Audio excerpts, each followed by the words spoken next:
Voy a la playa, había subido la marea.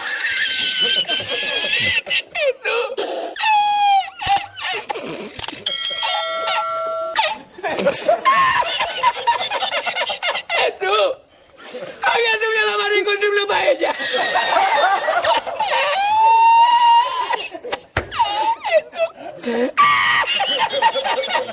Y la encontré porque estaba la paellera agarrada metida entre las piedras de Chipiona, del faro.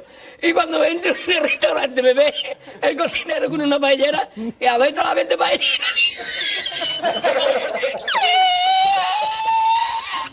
¡Asómate! ¡Mira dónde llega el agua! Llegaba el agua hasta el restaurante. Había subido la marea.